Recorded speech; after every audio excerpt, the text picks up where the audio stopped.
O Senhor esteja convosco.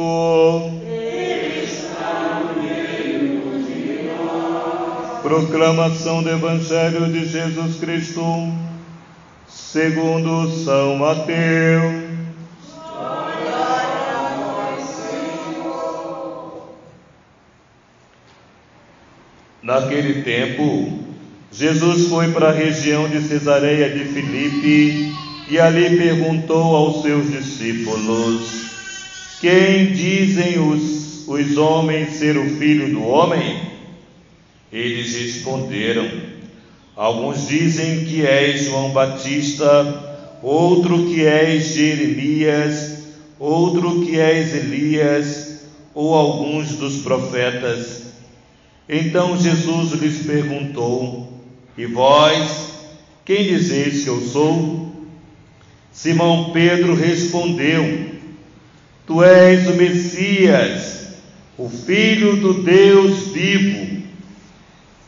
Respondendo Jesus lhe disse: feliz és tu, Simão, filho de Jonas, porque não foi um ser humano que te revelou isto, mas o meu Pai que está no céu.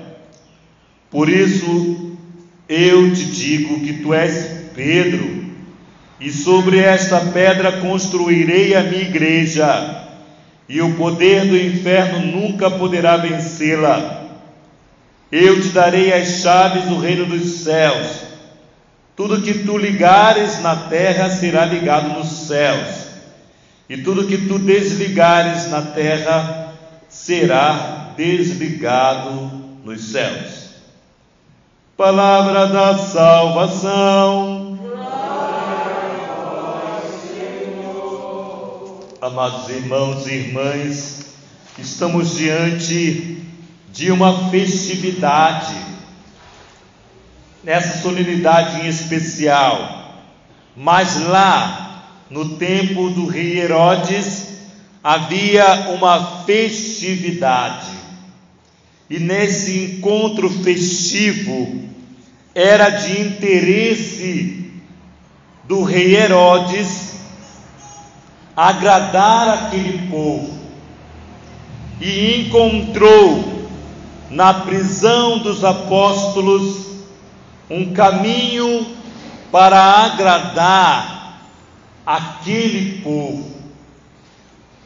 Herodes encontrou numa pedagogia de interesse pessoal, na prisão de Pedro, um caminho para permanecer num reino que é distante de Deus, reinado que não fala de Deus, mas fala dos interesses pessoais. Aqui, amados filhos, nós vamos entender que a vontade de Deus será sempre realizada. Nós não entendemos muitas coisas que nos acontecem no dia a dia da nossa vida, e às vezes essa busca de entender o porquê ou o para quê nos traz uma angústia que acaba nos afastando da fé. Hoje nós entendemos que Deus permite o que hoje está me acontecendo. Deus permite o que está te acontecendo. Tudo é uma permissão de Deus.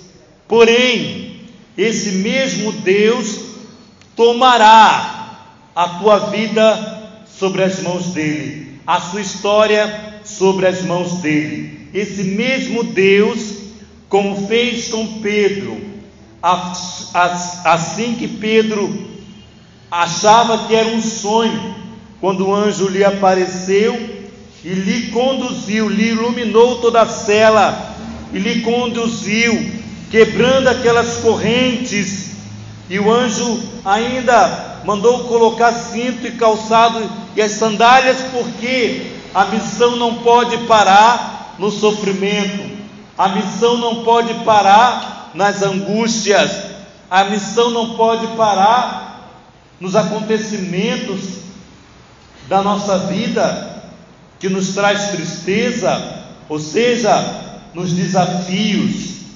E o anjo conduziu Pedro para fora daquela cadeia. Conduzindo Pedro para fora daquela cadeia, o anjo mostra que a vontade de Deus sempre vai prevalecer na nossa vida, ainda que as cadeias, as correntes, as provações nos aconteçam. E no final dessa passagem de hoje, dessa leitura, diz assim Pedro, no versículo 11: agora sei que de fato o Senhor enviou o seu anjo para me libertar do poder de Herodes e de tudo aquilo que o povo judeu esperava. O que eles esperavam? Esperavam o sangue ser derramado de Pedro. O que eles esperavam? Esperavam um grito mais uma vez de uma multidão dizendo: crucifica-o. Porém, não era a hora de Pedro. O Senhor conduzia Pedro, o libertou, para que a vontade de Deus se prevalecesse naquele coração, naquela alma, e a vontade de Deus prevaleceu acima da vontade de Herodes. Assim é a nossa vida. A vontade de Deus prevalece acima de qualquer mal, de qualquer situação que ocorre na nossa vida. A vontade de Deus se prevalecerá. Por isso o salmista nos diz: de todos os temores me livrou o Senhor Deus. De todos os temores. Mas por que o Senhor te livrou desse temor? Porque você confiou nele. Não sei o que está acontecendo na sua casa, não sei o que está acontecendo na sua vida, não sei o que está acontecendo na sua história, mas confia, porque o Senhor, Ele vai além de Herodes. Tem um Herodes na sua vida, tem um Herodes na sua história, tem um Herodes na vida da sua casa. O Senhor vencerá, como fez, como nos apresentou aqui. Por isso, diz para nós a carta de São Paulo, e lembramos bem que São Paulo, ele foi criado no ódio, o ódio pelos cristãos, o ódio por aqueles que viviam a doutrina do Evangelho de Jesus. São Paulo fora criado nesse ambiente de perseguir os cristãos, até que tem um encontro pessoal com Jesus. Enquanto nós não tivermos um encontro pessoal com Jesus, a nossa vida cristã será sempre uma vida entre o certo e o errado. Não, quem tem uma história com Deus vive a verdade de Deus. Somente a verdade de Deus pode nos conduzir. Então, esse Paulo que experimentou Cristo o fez passar para o outro lado da história. Não mudou a sua característica, a sua personalidade. Continuou sendo um homem estrategista, como militar que era. Porém, a estratégia dele teve um novo rumo, porque ele mudou de lado. Agora a estratégia dele é anunciar a verdade que ele encontrou, porque vivia numa mentira, a mentira dos judeus naquele tempo, e hoje ele encontra a verdade que é o Senhor. Quando encontramos essa verdade, nossa vida é sustentada. Por isso a palavra de Deus no Santo Evangelho, Jesus naquela região de Cesareia vai ao encontro dos discípulos e faz a pergunta aos discípulos: o que dizem por aí de mim, quem eu sou? E os discípulos falam tantas coisas de Jesus, e aí há uma decepção profunda no coração de Jesus. Por quê? Porque todo o esforço dele todo o esforço do Cristo não foi compreendido como ele queria. A resposta não satisfez o coração do Senhor, porque não era esta a resposta que ele queria, ainda que ninguém disse nada que pudesse envergonhar o Senhor Jesus Cristo. Porém, a resposta não era essa.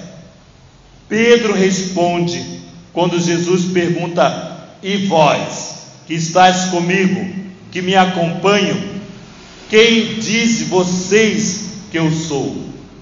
E Pedro responde ao Senhor Jesus: tu és o Messias, o Filho do Deus vivo.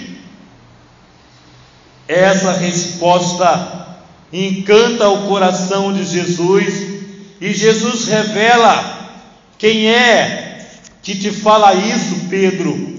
Isso não veio da carne, não foi um ser humano que te revelou, foi o meu Pai que te revelou. Ou seja, nossa igreja não nasceu da carne, porque o próprio Cristo vai confirmar a eleição de Pedro. Tu és Pedro, e sobre esta pedra construirei a minha igreja, e não as minhas igrejas. Singular, a minha igreja. E sobre essa pedra construirei a minha igreja. Mas que pedra? É a verdade. Sobre a verdade. Ele é o Messias, o Filho de Deus vivo. Cristo está vivo na sua igreja, se faz presente na Santíssima Eucaristia, para nos alimentar, para nos fortalecer, para nos fazer caminhar. Por isso, amados filhos, nós devemos revelar quem é o Cristo. A essa pergunta continua nos sendo feita: quem é Jesus para você?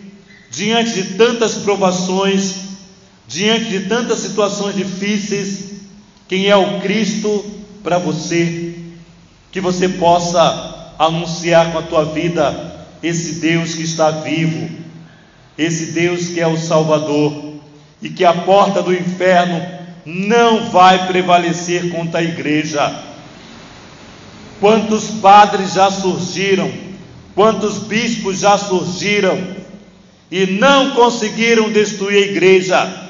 Quantos leigos e leigas já surgiram, trazendo vãs doutrinas para a igreja e não conseguiram destruir a igreja? Porque a porta do inferno não vai prevalecer contra a igreja.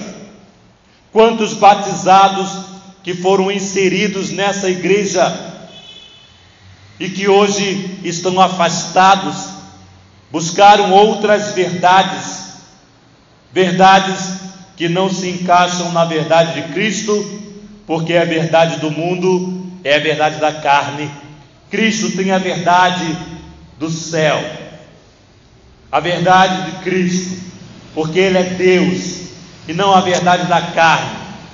Vivamos essa verdade na nossa vida, comunguemos o Cristo que se dá na Eucaristia, verdade do céu para a nossa vida, e que nossa vida seja um testemunho da fé de Pedro e de Paulo, um que morreu pela espada, anunciando a verdade, outro que morreu pela cruz, de cabeça para baixo, anunciando o Cristo, caminho, verdade e vida.